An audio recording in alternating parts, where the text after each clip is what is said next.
अधिकारियों का ट्रांसफर होना कोई बड़ी बात नहीं है और खासकर अगर आप यूपी की बात करेंगे तो यहां पर अक्सर पुलिस अधिकारियों के ट्रांसफर यानी कि तबादले होते रहे हैं। लेकिन इस बार जब गाजियाबाद के कमिश्नर अजय मिश्रा का ट्रांसफर हुआ तो गाजियाबाद में कुछ लोग ढोल नगाड़े लेकर सड़कों पर आ गए, जश्न मनाने लगे। ये आम जनता तो थी ही, लेकिन इसमें समर्थक थे लोनी से विधायक नंद किशोर गुर्जर के। नंद किशोर गुर्जर, ये नाम भी आपके लिए नया नहीं होगा, अक्सर विवादों में रहते हैं, लेकिन हाल फिलहाल जिस तरीके से यूपी पुलिस पर वो लगातार सवाल खड़े कर रहे थे, मुख्य सचिव तक पर उन्होंने आरोप लगा दिए थे, कह दिया था जी टोना टोटका करते हैं, तंत्र वगैरह करते हैं। योगी आदित्यनाथ से बार बार वो गुहार लगा रहे थे, ये भी कह रहे थे कि पुलिस वाले मेरी नहीं सुनते हैं। नंद किशोर गुर्जर की अभी कुछ वक्त पहले जब कलश यात्रा उन्होंने निकाली थी तो इन्हीं कमिश्नर से हाथापाई तक की नौबत आ गई थी। अब इनका ट्रांसफर हो गया। अनुपम जी से समझने की मैं कोशिश करूंगी कि ये जो ट्रांसफर हुआ है इसे किस तरीके से देखा जाए। योगी आदित्यनाथ ने विधायक जी की बात मान ली है? देखिए, पूरे घटनाक्रम का एक पूरा एक मानचित्र बनाकर हम समझने की कोशिश करते हैं और आपको समझाते हैं कि इसमें योगी आदित्यनाथ ने जो फ्री हैंड दे रखा था अधिकारियों को, या जिस हिसाब से योगी आदित्यनाथ के कार्यकाल में, ये उनका 8वां साल अभी चल रहा है, और इन 8 सालों के कार्यकाल में जो अभी तक उनका स्टाइल रहा है, जो उनका बॉडी लैंग्वेज रहा है, जो अधिकारियों के काम करने का स्टाइल रहा है, उसमें यही रहा है कि कोई प्रेशर नहीं है अधिकारियों के ऊपर। अधिकारी फ्री हैंड होकर काम करते हैं। उन्हें जो लगता है कि ये पॉलिसी या कोई एक्शन उनके लिए या उत्तर प्रदेश के लिए सही है, वो लिया जाता है। लेकिन यहां पर ऐसा उल्टा हो गया। योगी आदित्यनाथ को पहली बार, मतलब इन 7-8 सालों में पहली बार ऐसा देखा गया कि किसी मामले पर वो इस हद तक बैकफुट पर गए हैं। ये योगी आदित्यनाथ का बैकफुट पर जाना अपने आप में कई सारे सवाल खड़ा कर रहा है। अब देखिए, नंद किशोर गुर्जर पहले हाथापाई करते, कलश यात्रा निकालते, कलश यात्रा के दौरान हाथापाई होती है, पुलिस वाले से हाथापाई होती है, और उसमें आरोप लगता है कि कमिश्नर के इशारे पर यह सब कुछ हो रहा है, अशोक मिश्रा के इशारे पर हो रहा है। अशोक मिश्रा के साथ अजय मिश्रा के साथ, माफ करिएगा, अजय मिश्रा के साथ ये होता है। अजय मिश्रा के साथ एक और घटना हुई थी, अगर आपको याद हो, यति नरसिम्हानंद के साथ उनका विवाद चल रहा था। उस समय डासना मंदिर को लेकर एक विवाद उपजा था, जिसमें उस वक्त भी बहुत अजय मिश्रा हेडलाइंस बने थे, सुर्खियों में आए थे, और यति नरसिम्हानंद ने भी उन पर बहुत गंभीर आरोप लगाए थे। अब यहां पर गाजियाबाद के 2 बड़े लोगों ने, यति नरसिम्हानंद का अपना एक अपनी फैन फॉलोइंग है, वो पॉलिटिक्स में भले नहीं है लेकिन इन्फ्लुएंस रखते हैं, उनके पीछे भीड़ चलती है, आप देखेंगे बहुत सारे यूथ चलते हैं। डासना मंदिर का जब विवाद हुआ तब ऐसे लोग जो योगी आदित्यनाथ का सपोर्ट करते उस वक्त योगी के खिलाफ हो गए, और वो डासना मंदिर में यति नरसिम्हानंद को सपोर्ट करने लगे। यति नरसिम्हानंद को पुलिस ने कुछ दिनों तक हिरासत में भी लिया था। ये सब चीजें चल रही थी, तो ये दो उनका जो पूरा रिकॉर्ड था, उनका जो सीआर था, उसको एक डिंट दे रहा था। अब इसमें क्या था कि योगी आदित्यनाथ की जो पॉलिसी है उसमें अजय मिश्रा तो फिट बैठ रहे थे, लेकिन पार्टी के भीतर एक बगावत हो रही थी। पार्टी को फेवर करने वाले लोग, पार्टी के लिए इन्फ्लुएंस करने वाले लोगों के भीतर एक बगावत हो रही थी, और उनके टारगेट पर कौन था? योगी आदित्यनाथ आ रहे थे। अब अगर नंदकिशोर गुर्जर कुर्ता फाड़कर अगर घूम रहे हो और कह रहे हो कि हमारी सरकार है, देखो हमारा कुर्ता फाड़ दिया, तो ये क्या सिर्फ अजय मिश्रा तक ही सीमित रहने वाला था? आपको लगता है? नहीं, बिल्कुल नहीं। ये तो सीधा है कि भाई जिसकी सरकार है उसकी नहीं सुनी जा रही, और ये कोई पहली बार नहीं हुआ है। योगी आदित्यनाथ की सरकार में डीएम के खिलाफ, मैं उस जगह का नाम बोल रहा हूं, डीएम के खिलाफ एक विधायक प्रदर्शन कर रहे थे, उनको उठाकर बंद कर दिया गया था। ऐसा पहले भी हुआ है। तो ये 2 घटनाएं ऐसी हो गई जिससे योगी आदित्यनाथ, ऐसा लग रहा था कि योगी आदित्यनाथ ही सब कुछ है, योगी आदित्यनाथ के अलावा कोई नहीं है, और ऐसा इन विधायकों ने प्रचारित कर दिया। अब इससे क्या हुआ कि योगी के काम करने के स्टाइल में एक रुकावट पैदा हुई, और हमने कुछ दिनों पहले एक वीडियो बनाया था जिसमें हमने आपको बताया था कि इस वक्त एक बड़ा धड़ा ऐसा उत्तर प्रदेश में तैयार हो गया है जो इनका एक पूरा इनकी हिस्ट्री निकालता है कि कब कब योगी ने क्या किया। अगर किसी भी मंच पर, जिस मंच पर यह चर्चा होनी चाहिए थी कि संगठन कैसे मजबूत हो, संगठन में कैसे नए लोगों को जोड़ा जाए, नए लोगों को जोड़कर संगठन का विस्तार कैसे किया जाए, नए वोटर्स को कैसे जोड़ा जाए, उस मंच पर पिछले साल क्या चर्चा हुई थी कि सरकार से बड़ा संगठन होता है। ये चर्चा छेड़ने वाले कौन थे? ये चर्चा छेड़ने वाले थे केशव प्रसाद मौर्य, और इस नंद किशोर गुर्जर के बारे में कहा जाता है कि ये उसी खेमे के विधायक हैं। ये खुलकर अभी तक के जाना पहचाना जाता रहा है। केशव प्रसाद मौर्य का इनके ऊपर हाथ है, और केशव प्रसाद मौर्य के ऊपर कहा जाता है ऐसा, और कई मीडिया रिपोर्ट्स में भी, अब तो इसमें कुछ छिपा नहीं है कि दिल्ली कहाँ थे। वरना हारने के बाद भी, अब देखिए वो चुनाव हार गए, उसके बाद भी उन्हें एक डिप्टी सीएम बना दिया गया। इसका मतलब है कि दिल्ली चाहता नहीं है केशव प्रसाद मौर्य को हाथ से जाने दिया जाए। ब्रजेश पाठक दूसरे डिप्टी सीएम है, उनके बारे में भी यही कहा जाता है कि ब्रजेश पाठक भी केशव प्रसाद मौर्य के खेमे के ही हैं। लेकिन जब लेकिन वो खुलकर नहीं खेल पाते हैं फ्रंट फुट पर। खुलकर नहीं खेल पाते क्योंकि वो बसपा से आए हैं, वो नए, अभी बीजेपी में उनका बहुत ज्यादा उम्र नहीं हुआ है, इसलिए वो खुलकर नहीं खेल पाते। क्योंकि जब वो खुलकर खेलने आते हैं तो लोग कहते हैं कि देखो एक आयातित नेता को इतना प्रमोट किया जा रहा है। और योगी आदित्यनाथ, जैसे मोदी का एक स्टाइल है, नरेंद्र मोदी का एक स्टाइल है, वो अगर उनके लिए किसी ने 30 साल पहले भी कुछ किया है तो उसे वो पूरी जिंदगी याद रखते हैं। इसका एक बहुत अच्छा बीजेपी में एग्जाम्पल मैं आपको बताता हूं। दो एग्जाम्पल इसके बड़े हैं। अरुण जेटली, जब मोदी राज शुरू हुआ, मोदी का दौर शुरू हुआ, तब सारे बड़े लीडर साइड कर दिए गए। कहा तो यह भी जाता है कि सुषमा स्वराज तक किनारे कर दी गई, लेकिन अरुण जेटली किनारे नहीं लगाए गए। उनकी तबीयत खराब थी, फिर भी नहीं लगाए गए। हाँ, वो अलग बात है कि ईश्वर को कुछ और मंजूर था और अरुण जेटली अब इस दुनिया में नहीं है। एक और नेता का मैं नाम बताता हूं, आप भी इसका आकलन करिए और मैं दर्शकों से भी कहता हूं कि आकलन करिए। सारे बड़े लीडर जो अटल आडवाणी के दौर के थे, वो आज आपको कहीं भी मेन फ्रेम में नहीं दिखेंगे, लेकिन राजनाथ सिंह कभी फ्रेम से गायब नहीं होते हैं। क्या कभी आपने सोचा है कि राजनाथ सिंह ने ऐसा कौन सा करिश्मा किया है कि चाह कर भी, लोग चर्चा कर रहे थे 2024 में उन्हें टिकट नहीं मिलेगा, चर्चा कर रहे थे मंत्री नहीं बनाए जाएंगे, मंत्री भी बनाए गए। आपने देखा, इसका एक प्रमाण है, ये सबसे बड़ा प्रमाण है। अब इसके बाद कुछ कहने की जरूरत नहीं है कि नरेंद्र मोदी के लिए जो कोई पुराना करता है, चाहे वो जिस भी रूप में उनका कोई सपोर्ट किया हो, उसके लिए मोदी खड़े रहते हैं। ये दो बड़े एग्जाम्पल मैंने, और इसके और भी बहुत एग्जाम्पल हो सकते हैं। योगी आदित्यनाथ के साथ भी ऐसा ही है। अब योगी आदित्यनाथ ने उत्तर प्रदेश में एक गलती कर दी है, बस। गलती उन्होंने क्या की है कि योगी आदित्यनाथ ने अपने संगठन के भीतर अपने विश्वास पात्र बनाने के जगह उन्होंने अधिकारियों को अपना विश्वास पात्र बना दिया। और जब उन्होंने ऐसा किया, अब अधिकारियों को विश्वास पात्र, ऐसा उन पर आरोप लगता है। अब जैसे संगठन के भीतर विश्वास पात्र बनाने का मतलब क्या है? केशव प्रसाद मौर्य संगठन के आदमी, उन्होंने विश्वास पात्र बनाया, तभी तो नंदकिशोर गुर्जर पहुंच जाते हैं उनके पास। तभी तो दूसरे विधायक, जैसे हमने कुछ दिन पहले चर्चा की, 141 विधायक जो उनके खेमे के अभी कहे जा रहे हैं, वो पहुंच जाते। उन्होंने संगठन में अपने विश्वास पात्र बनाए, इसलिए वो योगी की कुर्सी हिलाते रहते हैं, झकझोरते रहते हैं। लेकिन योगी आदित्यनाथ के साथ एक दिक्कत है, और ये बार बार कई मंच पर भी चर्चा उठ जाती है कि योगी आदित्यनाथ ने क्या किया, अधिकारियों को विश्वास पात्र बनाया। योगी के आंख नाक कान इस वक्त अधिकारी हैं। अधिकारी अगर कहते हैं कि महाराज जी ये पॉलिसी उत्तर प्रदेश के लिए फायदेमंद है, तो वो उनकी बात सुन लेते हैं। अधिकारियों को आप जब देखेंगे मीटिंग में कुछ भी होता है, जैसे मोदी का स्टाइल है, मोदी भी अधिकारियों की सबसे पहले सुनते हैं। क्योंकि देखिए, दो दो तरीके की, एक परमानेंट एग्जीक्यूटिव होता है और एक 5 साल के लिए एग्जीक्यूटिव चुने जाते हैं। तो जो नेता होते हैं वो 5 साल के एग्जीक्यूटिव होते हैं, ठीक है। और जो परमानेंट एग्जीक्यूटिव होता है, उसे पता होता है कि जो योजना आती है उसे कैसे जमीन पर इंप्लीमेंट करना है। तो मोदी भी वही करते हैं, और मुझे ऐसा लगता है कि योगी ने उसी को फॉलो किया है, लेकिन उन्होंने संगठन में अपने लोग खड़े नहीं किए। इसी वजह से ये जो नंदकिशोर गुर्जर की पॉलिसी थी, जब ये लखनऊ तक पहुंची, ये झगड़ा लखनऊ तक पहुंचा, और पहुंचाया किसने? कहा यह भी जाता है कि नंदकिशोर गुर्जर तो गाजियाबाद तक सिमट जाते हैं। उन्हें बुलाया गया लखनऊ में, उन्हें अयोध्या में बुलाया गया। ये सब कुछ प्रायोजित था पहले से, और करवाने वाले लोग संगठन के ही लोग थे। अब योगी आदित्यनाथ पर एक दबाव बना, क्योंकि पहले से ही उन पर आरोप है कि संगठन की सुनते नहीं है, तो अब दबाव बना उन पर। लिहाजा यह हुआ कि योगी को बैकफुट पर आना पड़ा।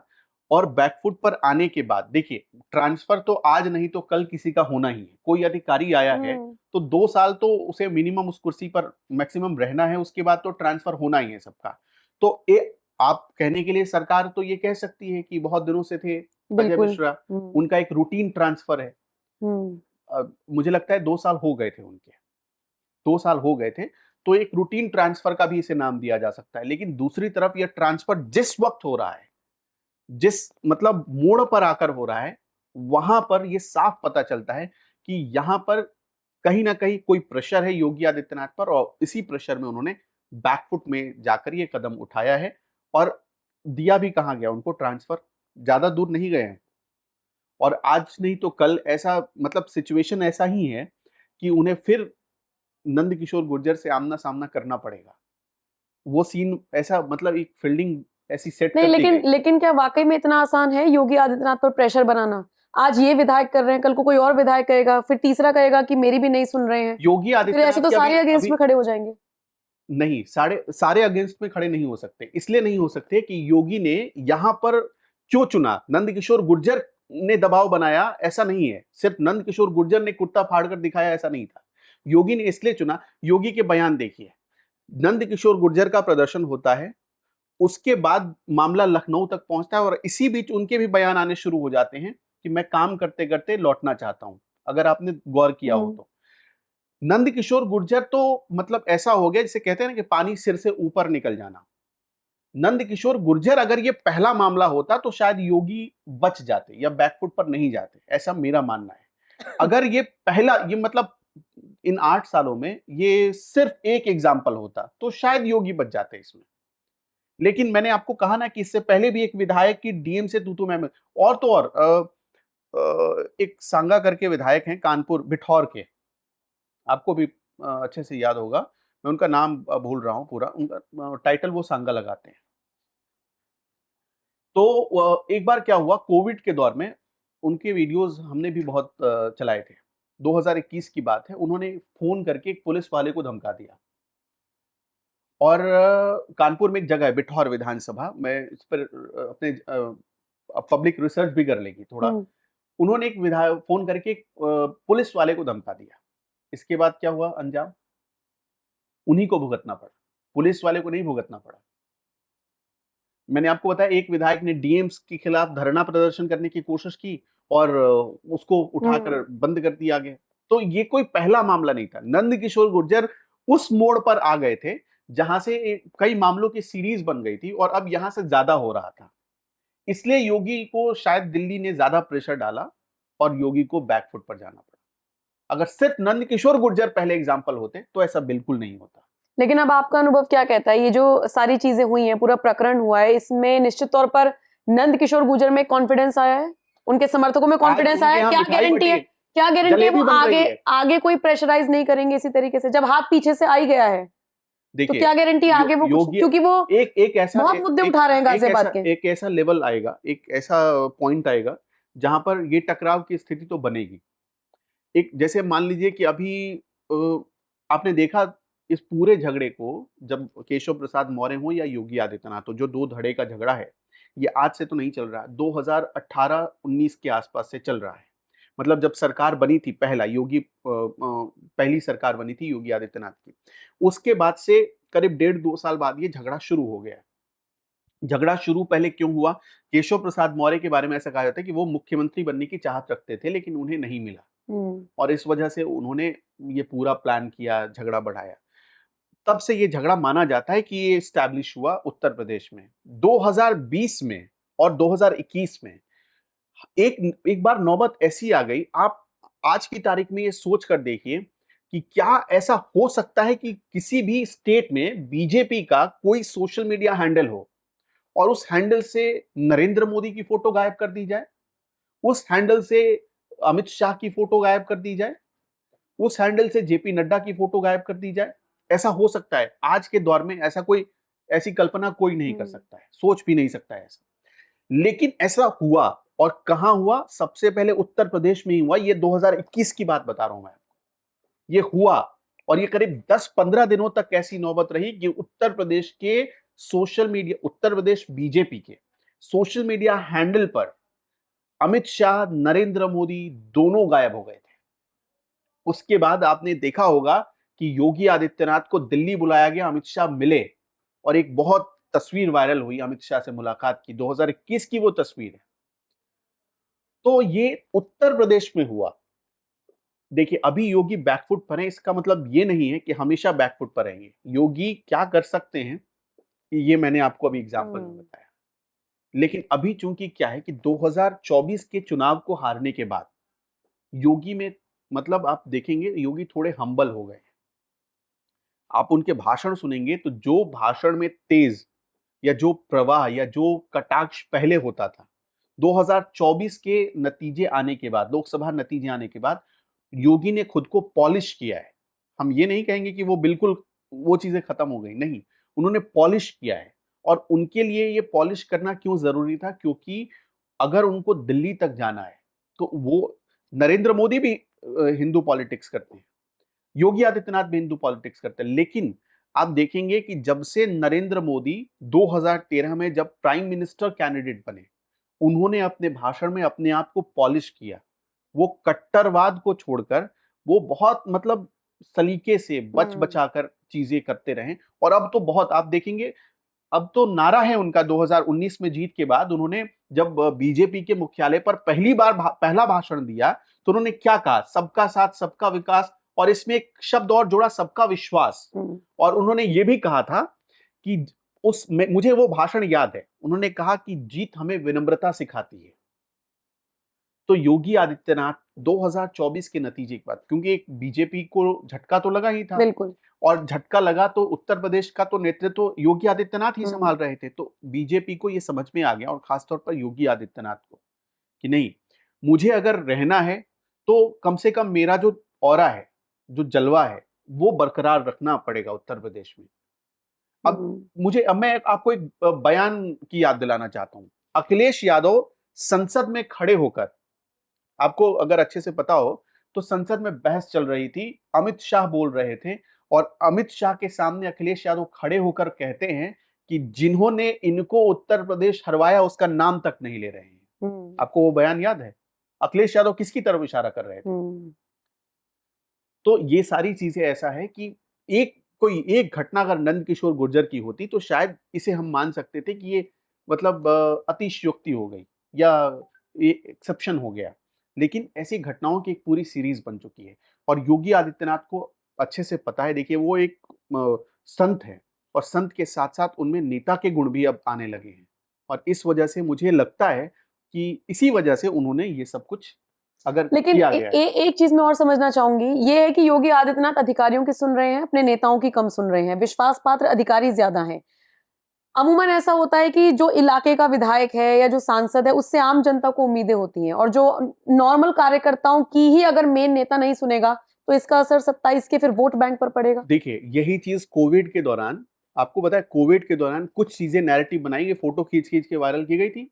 उत्तर प्रदेश की व्यवस्था चरमरा गई, वो लाशों का जलना, आपने देखा था, वो तस्वीर बहुत वायरल हुई थी। कार्यकर्ता, जो बीजेपी के हार्डकोर कार्यकर्ता है, उनकी शिकायत क्या थी उस समय? यही तो शिकायत थी कि भाई जो कार्यकर्ता है आपका, बीजेपी के नेता, जिला अध्यक्ष तक कोविड में मर गए। क्यों मर गए? उन्हें बेड तक नहीं मिला अस्पताल में, अस्पताल में उन्हें बेड तक नहीं मिला। अब जब जिला अध्यक्ष की आप नहीं सुनेंगे, जब आप नेताओं की, अपने कार्यकर्ताओं की, जो 20-20 साल से पार्टी का झंडा उठा रहा है, उसकी नहीं सुनेंगे तो एक गुस्सा तो स्वाभाविक है। लेकिन विकल्प क्या है? सवाल यही है कि विकल्प कुछ है नहीं।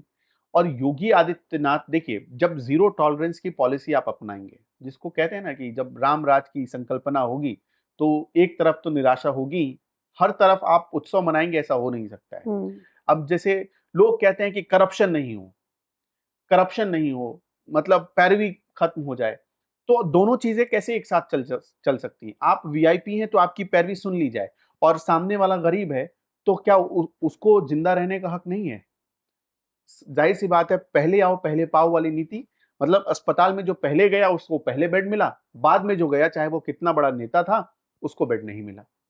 तो ये वाली पॉलिसी इसी वजह से नाराज। अब देखिए, सरकार बनती है तो कार्यकर्ता क्या सोचता है? कार्यकर्ता सोचता है कि अगर कोई थानेदार हमसे बदतमीजी कर रहा है, थाने में नहीं सुनी जा रही है, तो कम से कम उस थानेदार को ये इल्म होना चाहिए कि हमारी सरकार है, तुम्हें हम हड़का देंगे। लेकिन योगी आदित्यनाथ की सरकार में ये नहीं हुआ, बल्कि थानेदार को ये लगने लगा कि योगी जी ऊपर बैठे हैं, जो सही है मैं वो करूंगा, तो योगी जी कुछ नहीं बोलेंगे। तो ये जनता के लिहाज से तो बेटर है। जनता के लिए, देखिए, अगर आप ओवरऑल जनता के परसेप्शन से देखेंगे तो ये सही है। लेकिन अब यहाँ पे, अब जैसे नंदकिशोर गुर्जर के कहने पर किसी कमिश्नर को हटा दिया गया, प्रेशर देने पर किसी कमिश्नर को हटा दिया गया, ये जनता के लिए कैसे सही हो सकता है?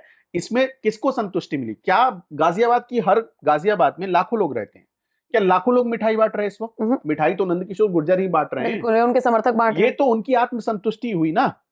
अब अगर मान लीजिए कि एक रूटीन ट्रांसफर है, जैसा कि अभी सरकार कहेगी कि रूटीन ट्रांसफर है, हम कुछ पल के लिए मान लेते हैं कि ये रूटीन ट्रांसफर है, तो रूटीन ट्रांसफर में भी फिर तो नंदकिशोर गुर्जर को खुश नहीं होना चाहिए। किसी ने तो मैसेज आपको कन्वे किया होगा कि देखो जी बदल दिया, कहीं से तो आपको मैसेज आया होगा, या फिर आप अगर मिठाई बांट रहे तो अपना पावर दिखाने की कोशिश करें। क्या अजय मिश्रा के ट्रांसफर से गाजियाबाद में हर आदमी खुश है, तो ये माना जाएगा कि हाँ, ये पूरे गाजियाबाद का ये मानना था कि ये ऑफिसर खराब था? ऐसा तो होगा नहीं।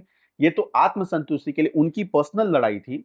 वो अपनी पर्सनल लड़ाई में एक पुलिस वाले से भिड़ गए, और वो भी किससे? अब वो कह रहे हैं मुख्य सचिव, वो कह रहे हैं कि जो योगी आदित्यनाथ के सचिव हैं उनको आप हटा दीजिए। आप अधिकारियों, डायरेक्ट अधिकारियों का नाम लेकर ऐसा, मतलब ऐसा मैं भी बहुत दिनों से देख रहा हूं, लेकिन ऐसा उत्तर प्रदेश में इन 2-4 सालों में होने लगा है कि सीधा अधिकारियों को टारगेट किया जाता है।